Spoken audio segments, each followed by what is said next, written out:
Hujan turun deras malam itu, membasahi jalanan ibu kota yang lengang. Lampu-lampu kota memantulkan cahaya redup di genangan air, menciptakan bayangan-bayangan yang seolah menari di atas aspal. Di sudut sebuah kafe tua yang hampir sepi, Aditya duduk dengan gelisah. Matanya terus mengawasi pintu masuk, menunggu seseorang yang telah berjanji akan datang. Kopinya telah dingin, namun tangan kanannya masih menggenggam cangkir dengan erat. Hatinya berdegup lebih kencang dari biasanya. Dia tahu, apa yang akan ia terima malam ini bisa mengubah segalanya, atau justru mengakhiri hidupnya. Seorang pria berjas hitam akhirnya muncul, melangkah cepat ke arahnya.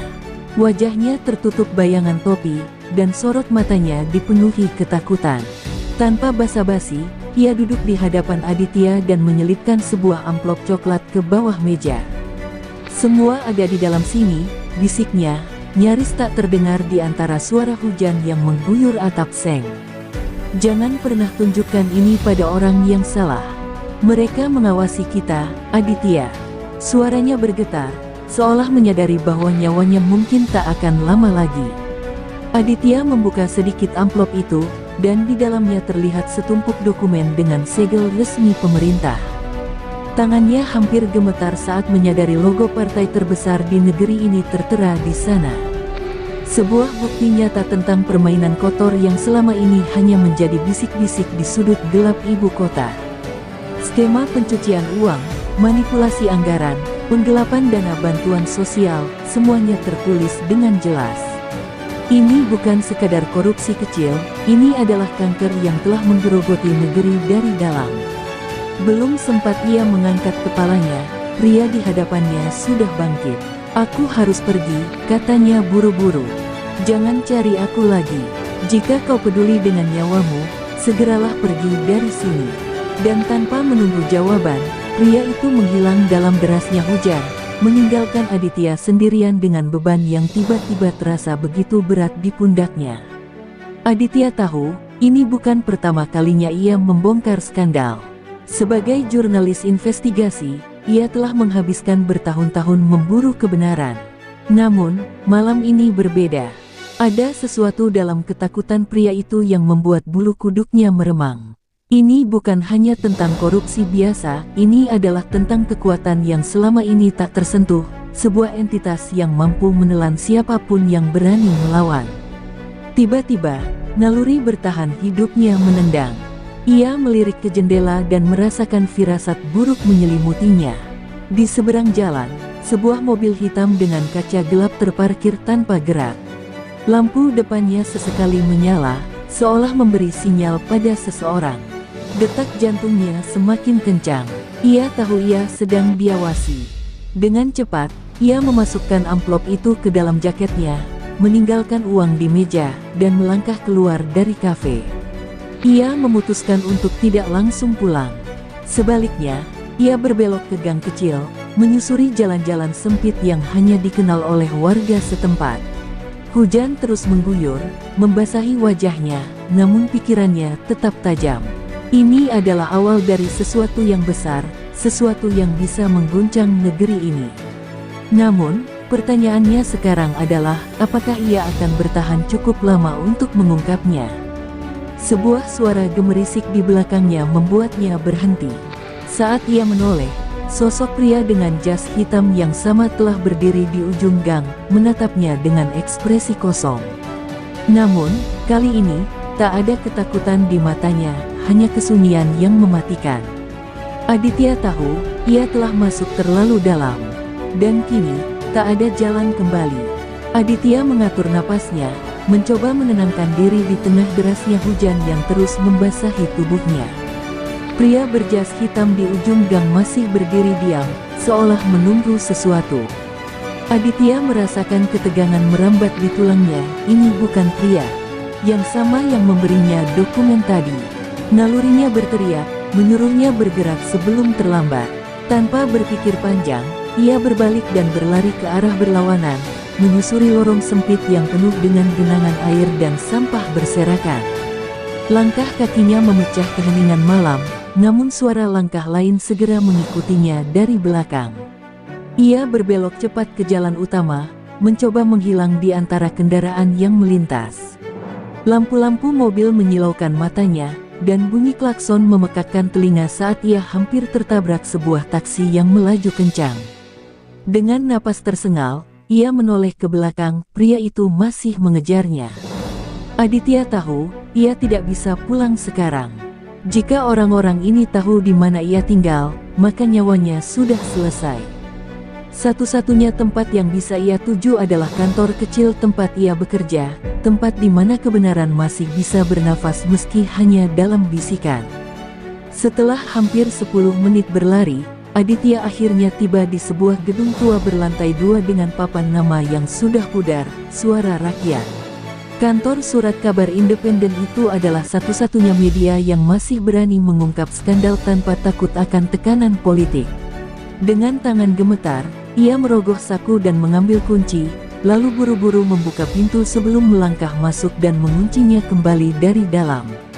Nafasnya masih berat saat ia menyandarkan tubuhnya di pintu, mencoba menenangkan debaran jantungnya. Ruangan itu gelap, hanya diterangi cahaya redup dari layar komputer yang masih menyala di sudut ruangan. Aditya berjalan menuju mejanya, melempar jaket basahnya ke kursi, lalu menarik amplop coklat dari dalamnya. Jari-jarinya bergerak cepat, membongkar isi dokumen yang tadi diberikan padanya.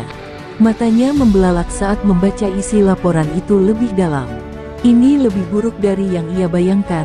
Partai berkuasa telah menciptakan jaringan perusahaan fiktif untuk mencuci uang negara, menggunakan proyek infrastruktur sebagai kedok. Lebih mengejutkan lagi, beberapa nama yang tercantum dalam dokumen itu adalah pejabat tinggi yang selama ini dianggap bersih. Di antara tumpukan dokumen, ia menemukan daftar transaksi mencurigakan yang menghubungkan dana proyek bantuan sosial dengan rekening luar negeri. Beberapa angka terlalu besar untuk diabaikan, ratusan miliar rupiah menghilang dalam hitungan hari.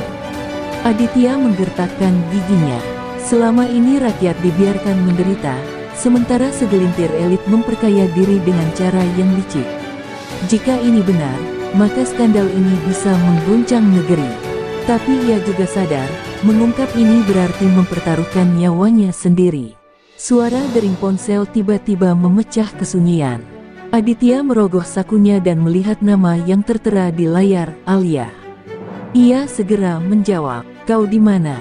Aku sudah dengar kabar soal pertemuanmu malam ini." Suara Alia terdengar cemas di seberang. Alia adalah rekannya di Suara Rakyat, satu dari sedikit orang yang ia percaya. "Aku di kantor. Aku punya sesuatu yang besar. Ini lebih dari yang kita duga selama ini," jawab Aditya dengan suara rendah. Matanya terus mengamati jendela, memastikan tak ada yang mengawasinya. Namun sebelum Alia bisa merespons, terdengar suara lain dari telepon. Suara gaduh, lalu bunyi sesuatu jatuh ke lantai. "Alia!" Aditya berseru, tapi yang terdengar hanya suara napas berat dan desisan pelan sebelum panggilan terputus. Dada Aditya terasa sesak. Ia tahu ada yang tidak beres.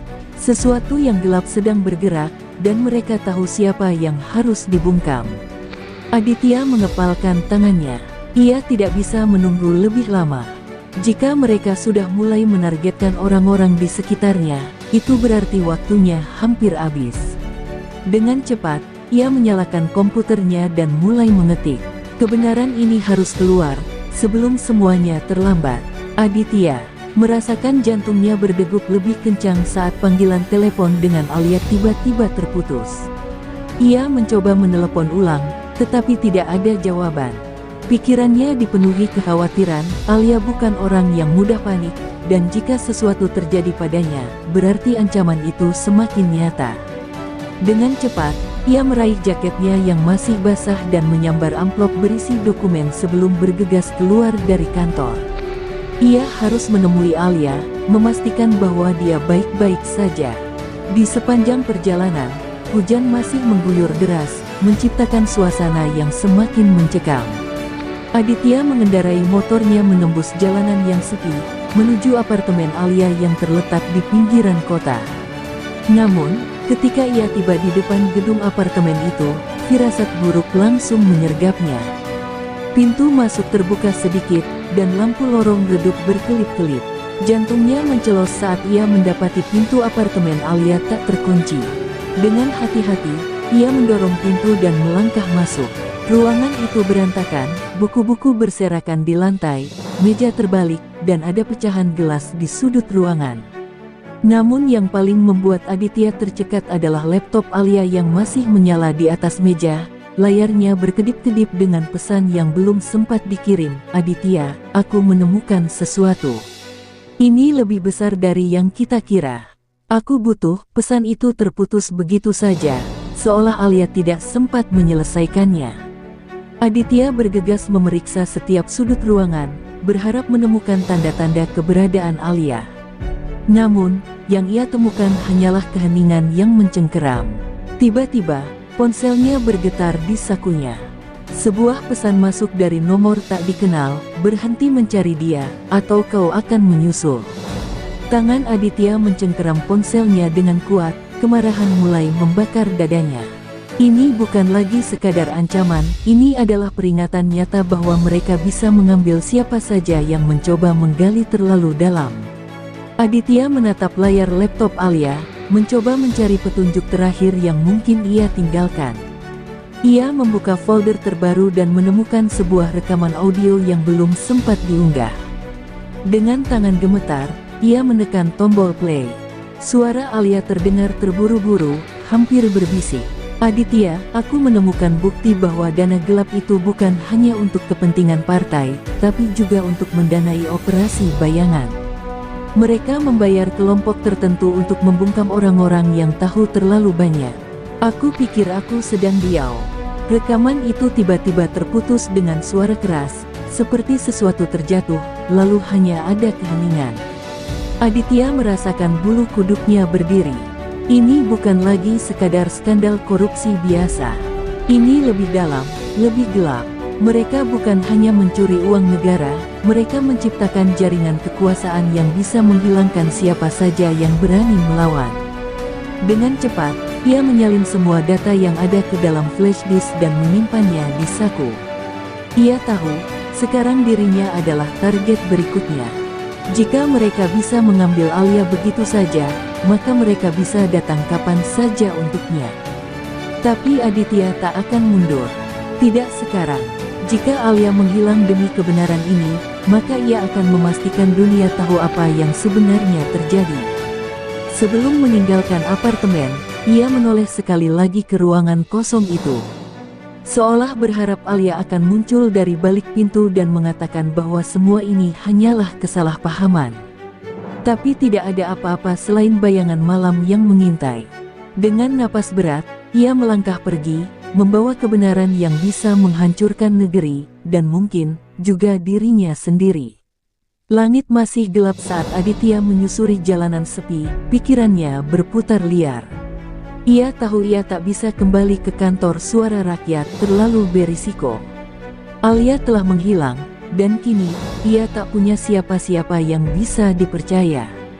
Satu-satunya cara untuk tetap selangkah di depan adalah mencari sumber lain, seseorang yang tahu lebih banyak tentang jaringan gelap ini. Ia teringat satu nama, Rahmat Prasetyo, seorang mantan anggota parlemen yang pernah dipecat secara misterius setelah mencoba membongkar skandal korupsi di tubuh pemerintahan.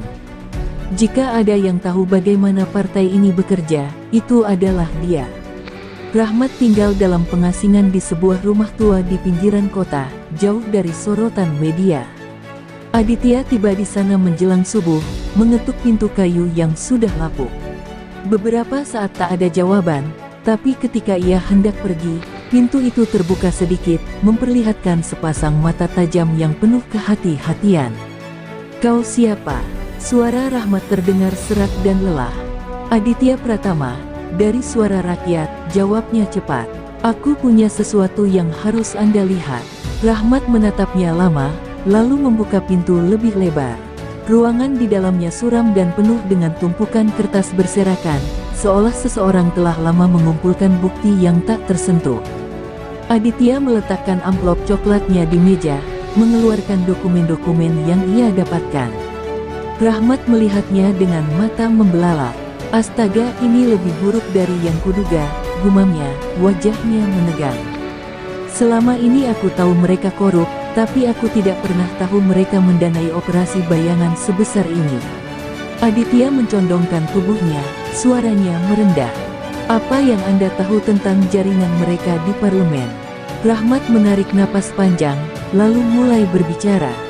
Ia menceritakan bagaimana partai ini tak hanya mengendalikan kebijakan melalui pemimpin tertinggi, tetapi juga menempatkan orang-orang mereka di setiap posisi kunci, kementerian, aparat penegak hukum, bahkan badan intelijen. Setiap suara yang berseberangan akan dibungkam, baik dengan ancaman, suap, atau jika perlu, menghilang seperti Alia. Kau tidak mengerti, Aditya, kata Rahmat dengan suara tegang. Ini bukan hanya soal uang. Ini soal kendali total atas negeri ini. Tiba-tiba, suara derit mobil terdengar dari luar rumah. Rahmat langsung bangkit dan mematikan lampu. Mereka datang, bisiknya tajam. Aditya merasakan jantungnya hampir melompat keluar dari dadanya. Ia mengintip dari celah jendela dan melihat dua mobil hitam tanpa plat nomor berhenti di depan rumah. Pintu-pintu mobil terbuka, dan beberapa pria berbadan tegap keluar, mengenakan jas hitam yang mencerminkan profesionalisme mematikan.